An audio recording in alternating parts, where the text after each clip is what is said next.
Short out to White Devil. Video में मैंने 2 question पूछे हैं, सही जवाब देने वाले पहले 5 लोगों को अगले वीडियो में शाउट आउट मिलेगा। तो मूवी के स्टार्ट में हम देखते हैं चाइना के नॉर्थ वेस्ट में बसे तेंगुस साम्राज्य को, जहाँ पे अलग अलग कबीले के लोग एक दूसरे से लड़ाई किया करते थे और एक दूसरे की जान के भूखे रहा करते थे। इनके लीडर को खान कहा जाता था और ये अपने रास्ते में आने वाले हर कबीले से लगभग लड़ाई करते थे, जिनमें से कुछ ही लोग इनके दोस्त हुआ करते थे और लगभग बाकी सब इनके दुश्मन होते थे। और वहाँ पे कोई नियम कानून नहीं होता था, आपके सामने बच्चा है या औरत वो सबको मार दिया करते थे और उनके सामान को लूट करके वहां से चले जाया करते थे। ऐसे में वेस्ट के कबीले से आया सरदार दिखाया जाता है जिसका नाम इसुगे होता है। इसुगे अपने दोस्त के यहाँ आता है जो कि अपने कबीले का खान होता है। इसुगे वहां पे अपने बेटे तैमुजिन की शादी कराने के लिए लाया होता है। तैमुजिन की उम्र महज 9 साल होती है। तैमुजिन वहां पे उस खान की बेटी बोटे से मिलता है। बोटे उससे कहती है तुम यहाँ पे क्यों आए हो। तैमुजिन उससे कहता है कि मेरे फादर मेरी शादी के लिए मुझे लाए यहाँ पे। बोटे उससे ये कहते हुए वहां से चली जाती है कि जब तुम्हारा नंबर आए तो प्लीज मुझे पिक करना। अब रात को तैमुजिन अपने फादर के पास होता है जहां उसके बाप उससे कहता है कि तुम्हारे लिए मैं एक ऐसी लड़की पिक करना चाहता हूं जो कि काफी अच्छी हो। तभी तैमुजिन उससे कहता है कि आपको पिक करने की जरूरत नहीं है, मैं खुद अपने लिए लड़की पिक कर लूंगा। काफी देर तक वो जिद करता है, जिसके बाद उसके फादर उसको पिक करने के लिए बोल देते हैं, लेकिन वो उससे ये भी कहते हैं कि एक स्ट्रॉन्ग लेग वाली लड़की को ही पिक करना, क्योंकि स्ट्रॉन्ग लेग वाली लड़की अपने हस्बैंड को सेटिस्फाई कर सकती है। अगले दिन तैमुजिन जब लड़कियां उसके सामने खड़ी होती हैं तो उनमें सीधे जाकर के बोटे को पिक कर लेता है और उसकी बोटे से शादी हो जाती है। लेकिन उन लोगों में रिवाज होता है जिसके तहत अब 5 साल बाद ही तैमुजिन बोटे को अपने साथ ले जा सकता है। अब जाने से पहले तैमुजिन बोटे को एक नेकलेस देता है और वहां से चला जाता है। रास्ते में आगे उसके फादर अपने लोगों के साथ रेस्ट करने के लिए नीचे बैठ जाते हैं, जहाँ थोड़ी दूर पर एक और खान बैठा होता है। वो खान उनके लिए दूध भिजवाता है। तैमुजिन के फादर उस दूध को लेते हैं, जहाँ पे उनके कबीले वाले उनसे कहते हैं कि उस दूध को पहले आपको अपने नौकर को पिलाना चाहिए, अगर वो बचता है तो आप पीजिए वरना आप मत पीजिए। लेकिन तैमुजिन का फादर सामने बैठे खान के सम्मान के चक्कर में उस दूध को पी जाता है और अपनी तरफ से दूध भिजवाता है उस खान के लिए। वो खान भी उस दूध को पी जाता है। इसके बाद जब वो लोग वहां से आगे निकलते हैं तो थोड़ी दूर जाने के बाद तैमुजिन के फादर के पेट में एकदम से दर्द होता है और वो वहीं पे गिर जाते हैं और उनकी मौत हो जाती है। असल में उन्होंने जो दूध भिजवाया था वो तो सही था, लेकिन उस खान ने दूध में जहर भिजवाया था। तैमुजिन अपने फादर के पास बैठा रहता है, जहां उसके कबीले वाले उसे छोड़कर आगे निकल जाते हैं, क्योंकि उनमें ये रिवाज होता है इसको वो फॉलो कर रहे हैं। अगर वो स्ट्रांग नहीं है तो वो उसे छोड़ करके आगे निकल जाते हैं। अब उन्हें तैमुजिन को फॉलो करना था जो कि ऑलरेडी स्ट्रांग नहीं था, इस वजह से उसे छोड़ के वहां से आगे चले गए। तो अब आता है आपका पहला सवाल, तैमुजिन के फादर का क्या नाम था? जवाब आप नीचे कमेंट में दे सकते हैं। हमें यहाँ दिखाया जाता है कि तैमुजिन के कबीले वाले उसके फादर की मौत के बाद उन लोगों को छोड़ के आगे नए खान के अंडर में रहने के लिए जा चुके हैं। उसके फादर का सबसे खास सैनिक टारगोटाई उनकी सारी भेड़ों को अपने अंडर में कर लेता है और उनका सारा सामान छीन करके वहां से चला जाता है। तभी तैमुजिन की मदर कहती हैं कि मेरा बेटा जब बड़ा होगा तब वो आकर के तुमसे बदला लेगा। टारगोटाई रुक जाता है और सोचने लगता है कि कहीं तैमुजिन बड़ा होकर के सच में उसको मार तो नहीं देगा। वो इस डर की वजह से तैमुजिन को मारने चल देता है। तैमुजिन वहां से भागने लगता है, लेकिन वो लोग उसको पकड़ लेते हैं। पर उन लोगों में रिवाज होता है कि रथ के पहिए के बराबर अगर तैमुजिन होगा तभी वो उसको मारेंगे, वरना वो बच्चे को नहीं मारेंगे। जब वो लोग तैमुजिन को नापते हैं तो वो रथ के पहिए से छोटा होता है। टारगोटाई उससे ये कह के चला जाता है कि अगले साल तक तू लंबा हो जाएगा, तब तुझे आकर के मैं जान से मार दूंगा। अब सीजन बीतने लगता है और तैमुजिन को अपनी मौत की चिंता होने लगती है। तभी उसको याद आता है उस कुल देवी के मंदिर के बारे में, जिसके बारे में उसके फादर उसको बताया करते थे। वो उस पहाड़ी की ओर जाने लगता है, जहाँ थोड़ी दूर जाने के बाद बर्फ की सिल्ली टूटने की वजह से वो पानी में गिर जाता है। अब वो अकड़ने लगता है, तभी उसकी उम्र का एक बच्चा आकर के उसको बचा लेता है, जिसका नाम जमुखा होता है। रात को तैमुजिन जमुखा के पास बैठता है, जहाँ उसके बगल में जमुखा का भाई भी होता है। वो लोग उससे कहते हैं कि अब से तुम भी हमारे भाई हो, और दूध में वो अपना एक एक बूंद डाल के उसको पीने के लिए दे देते हैं। अब रात भर तैमुजिन वहीं पे आराम करता है। टारगोटाई के आदमी आकर के तैमुजिन को पकड़ के ले जाते हैं। वो उसको एक लकड़ी की हथकड़ी में बंद कर देते हैं, जिसमें उसका गला और उसके हाथ बंद होते हैं। इसके बाद उसको वहां पे वो अपना कैदी बना लेते हैं। उसको रोज एक बूढ़ा आदमी आकर के खाना दिया करता था और उसके घाव पे मलहम लगाया करता था। सीजन बाद फिर से वो आता है और उसको नापता है, जहाँ तैमुजिन फिर से पहिए से छोटा होता है। टारगोटाई काफी गुस्साता है और वहां से चला जाता है। अब वो थोड़े दिन बाद फिर से उसको नापने आता है, जहां वो फिर से पहिए से छोटा होता है, लेकिन एकदम से बारिश होने लगती है। इस वजह से टारगोटाई अपने लोगों के बीच में चला जाता है और वो तैमुजिन को भीगता हुआ वहीं छोड़ देता है। और तैमुजिन मौका पा जाता है, जहां वो बूढ़ा आदमी आकर के तैमुजिन से कहता है कि अब तुम्हें यहाँ से भाग जाना चाहिए। अब तैमुजिन वहां से पैदल पैदल भाग जाता है उस पहाड़ी की ओर और वो पहुंचता है अपने कुल देवी के मंदिर पे, जहां जाकर के वो एक विश को मांगता है। और तभी उसके पीछे एक भेड़िया आता है और जैसे वो भेड़िया गायब होता है, रहस्यमय तरीके से तैमुजिन की हथकड़ियां भी खुल जाती हैं। अब इसके बाद साल बीत जाता है। तेमुजिन अब बड़ा हो चुका है, लेकिन अभी भी वो टारगोटाई के लोगों से बच के भाग रहा है। टारगोटाई के लोग आज भी उसका पीछा करते हैं। एक दिन उसके पीछे लोग पड़ जाते हैं और थोड़ी दूर भागने के बाद तेमुजिन उनके हाथों फंस जाता है। इसके बाद टारगोटाई के पास पहुंचते ही टारगोटाई उससे कहता है कि अब तो तुम पहिए से काफी लंबे हो चुके हो, अब मैं तुम्हें आराम से मार सकता हूँ। लेकिन तेमुजिन से वो ये भी कहता है कि तुम्हें मुझसे जान की भीख मांगनी पड़ेगी।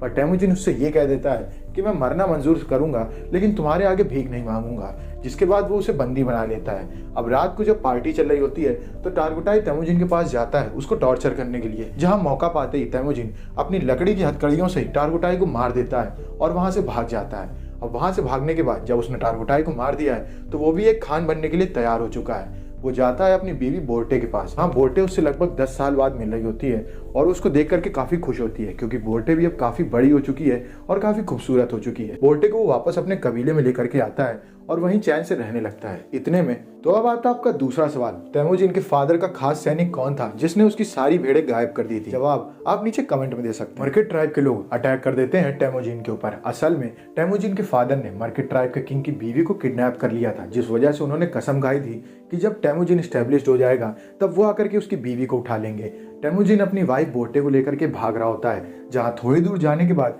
एक तीर आकर के बोर्टे को लग जाता है और वो नीचे गिर जाती है और मर्किट ट्राइब वाले उसको पकड़ के ले जाते हैं। असल में उनको बोर्टे से शादी करनी होती है। अब तेमुजिन को हर हाल में बोर्टे चाहिए होती है। वो मदद मांगने के लिए जाता है अपने भाई जमुखा के पास। जमुखा उससे कहता है कि मैं तुम्हारी हेल्प तो करूंगा, लेकिन तुम्हें 1 साल रुकना होगा। असल में जमुखा काफी लोगों को इकट्ठा कर रहा होता है और 1 साल लग जाता है, जहां जमुखा अब काफी सारे लोगों को अपनी गैंग में शामिल कर लेता है और उसका कबीला अब काफी बड़ा हो चुका है। अब वो तेमुजिन के साथ जाकर के मर्किट ट्राइब के ऊपर अटैक कर देता है, जहां मर्किट ट्राइब बुरी तरीके से हार जाती है। इसके बाद सारा इनाम तेमुजिन लोगों में बांट देता है और वो ये बोलता है कि मुझे बस 10% हिस्सा चाहिए, बाकी सब लोग आपस में बांट लीजिए। वो उन लोगों को भी इनाम देता है जो लोग उसके खिलाफ लड़े थे और उनकी फैमिली को अच्छे खासे पैसे मिल जाते हैं। उसकी दरिया दिली देख करके जमुखा के कबीले के काफी लोग तेमुजिन के कबीले में शामिल होने की बात करने लगते हैं। वहीं दूसरी ओर बोर्टे प्रेग्नेंट हो गई होती है, लेकिन तेमुजिन फिर भी उसको स्वीकार कर लेता है। वो उसके साथ जा रहा होता है, जहाँ जमुखा के ट्राइब के 2-3 लोग तेमुजिन के साथ चले जाते हैं और खान्स में ये नियम होता है कि उनके लोग किसी भी खान को अपनी मर्जी से चुन सकते हैं। इस वजह से जमुखा उसको मना भी नहीं कर पाता है, लेकिन उसके दिल में तेमुजिन के लिए दुश्मनी पैदा हो जाती है। वहीं दूसरी ओर तेमुजिन के घोड़ों को जमुखा के लोग चुरा के भाग रहे होते हैं, जहाँ तेमुजिन के लोग गुस्सा करके उन लोगों के ऊपर अटैक कर देते हैं और उन दोनों की मौत हो जाती है। जब वो पास जाकर के देखते हैं तो उन्हें पता चलता है कि उनमें से एक जमुखा का भाई था और तेमुजिन जान जाता है कि जमुखा अब उसके ऊपर अटैक करने के लिए आ रहा है। जमुखा वहां पे अपनी पूरी सेना के साथ गुस्से में अटैक करने के लिए आ जाता है। वहीं दूसरी ओर तेमुजिन अपनी बीवी और बच्चों को वहां से भागने के लिए कह देता है। सभी औरतें वहां से चली जाती हैं और तेमुजिन के लोगों की लड़ाई होती है जमुखा के लोगों से, जहाँ तेमुजिन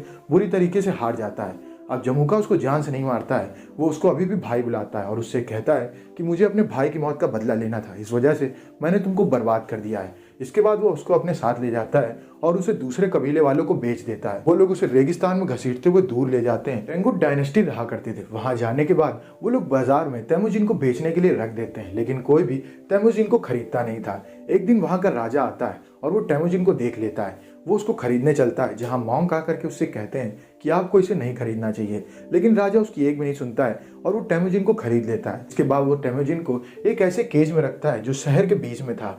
सब लोग तेमुजिन के ऊपर से हंस के जाते और उसका मजाक उड़ाते, लेकिन हर रात को एक मॉन्क रोज आया करता और तेमुजिन से माफी मांगता और उससे कहता कि हम लोगों को माफ कर दीजिए, हम लोगों ने कुछ भी गलत नहीं किया, ये लोग काफी भोले हैं। तेमुजिन एक दिन उस बूढ़े आदमी से कहता है कि आगे जाकर के जब मैं बड़ा शासक बनूंगा तो मैं इस जगह को छोड़ दूंगा, लेकिन बदले में तुम्हें मेरे लिए काम करना होगा।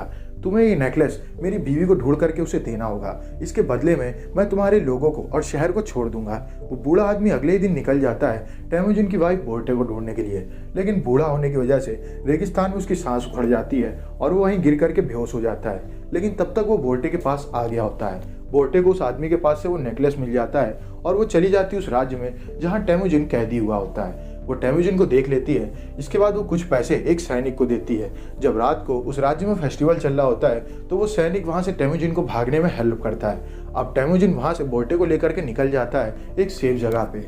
अब वो अपनी फैमिली के साथ वहाँ काफी अच्छा समय बिता रहा होता है, जहाँ एक दिन बोर्टे उससे कह देती है कि हम खान्स कैसे हैं। सभी खान एक तरीके के होते हैं, एक दूसरे को मारते काटते हैं और किसी का सोचते नहीं है, ना कोई नियम है ना कोई कानून है, औरतें कभी सुरक्षित होती नहीं है। तेमुजिन को ये सब बातें काफी प्रभावित कर देती हैं। वो अपनी बीवी बच्चों को अपनी माँ के पास छोड़ देता है और वहां से आगे निकल जाता है। वो पहुंचता है उस मंदिर में जो उसके कुल देवी का था और वहां जाकर के वो कसम खाते हुए कहता है कि वो एक ऐसा नया राज्य बनाएगा जहाँ पे शांति होगी और लोग नियम और कानून से रहेंगे। वहां पे 3 शर्तें चला करेंगी, औरतों बच्चों को कोई नहीं मारेगा, और दूसरी शर्त में एक आदमी तब तक लड़ेगा जब तक वो हार या मर नहीं जाता, और तीसरी शर्त में कोई भी आदमी अपने खान को नहीं छोड़ेगा उसकी मर्जी के बिना। के बाद वो वहां से निकल जाता है अपने राज्य की स्थापना करने के लिए। धीमे धीमे समय बीतता है। तेमुजिन के पास काफी बड़ी सेना हो चुकी है और वो एक बहुत बड़ा राजा बन चुका है। उसके सामने बस अब एक चुनौती है और वो है उसका भाई जमुखा। जमुखा ने भी काफी लोगों को इकट्ठा कर लिया है और वो भी अब बहुत बड़ी आर्मी लेकर के आया हुआ है। तेमुजिन उससे बात करना चाहता है लेकिन जमुखा उससे बात करने के लिए तैयार नहीं है। इन दोनों आर्मी की लड़ाई होती है जिसमें तेमुजिन की आर्मी जीत जाती है और वो जमुखा और उसके आदमियों को बंदी बना लेते हैं। बाद में जाकर के तेमुजिन जमुखा के आदमियों को अपनी आर्मी में शामिल कर लेता है और जमुखा से बात करने जाता है, जहाँ जमुखा उससे कहता है कि अगर मैं तुम्हारी जगह होता तो इन आदमियों को जान से मार देता। और हमें यहाँ पे तेमुजिन और जमुखा के सोचने के तरीके में काफी फर्क दिखाई देता है, जहाँ तेमुजिन उससे कहता है मैंने उन सबको अपने में शामिल कर लिया है और मैंने तुमको भी माफ कर दिया है, अब तुम यहाँ से जा सकते हो, और वो वहां से जमुखा को भेज देता है। इसके बाद कुछ समय बीत जाता है और तेमुजिन अब बहुत बड़ा राजा बन चुका है। उसने पूरी तरीके से तेंगुस साम्राज्य को खत्म कर दिया है, पर उसने उस जगह को छोड़ दिया है जहाँ पे मोंग आकर के उससे माफी मांगता था, क्योंकि तेमुजिन ने मोंग को वादा किया था कि वो उसका काम करे और उसके बदले में वो उस जगह को छोड़ देगा। लोग अब तेमुजिन को जेंगिस खान के नाम से जानते हैं और वो बहुत बड़ा शासक बन चुका है, जहां उसके राज्य में वही 3 शर्तें चलती हैं जो उसने अपने कुल देवी के सामने रखी थी। और मूवी यहीं पे खत्म हो जाती है। अगर आपको वीडियो अच्छी लगी तो वीडियो को लाइक करें, चैनल को सब्सक्राइब करें। मिलते हैं आपसे नेक्स्ट वीडियो में, तब तक के लिए stay safe, stay healthy, bye bye.